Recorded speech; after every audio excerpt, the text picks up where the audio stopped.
Hello, what's up mga kasabong? Ngayon tuturuan ko kayo kung paano gumawa ng account sa SL618 Sabong Live.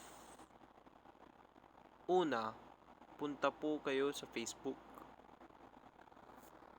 Tapos nyo po itatype ang pangalan na CSR Claire.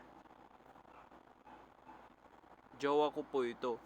Siya po ang agent natin. Ngayon, pagdating nyo po dito sa profile niya, ang gawin nyo po is i-click nyo po yung link na yan. Tapos mag-register po. Ganito. Pagka-click nyo po ng link, dito po kayo mapupunta. Register new account. Username.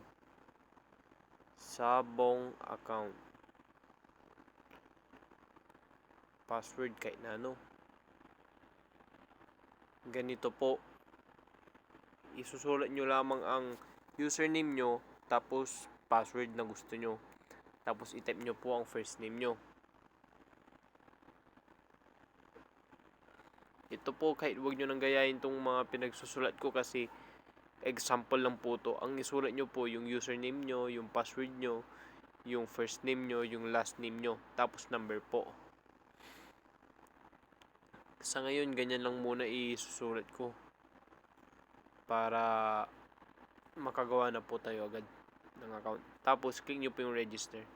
Ay Facebook po. Isulat nyo dito yung Facebook account nyo para kung nagka-problema po, mahanap po namin yung name nyo sa Facebook. Click nyo po yung register.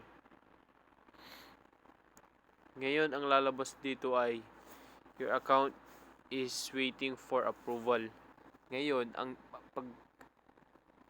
gagawin nyo po is i-screenshot nyo to.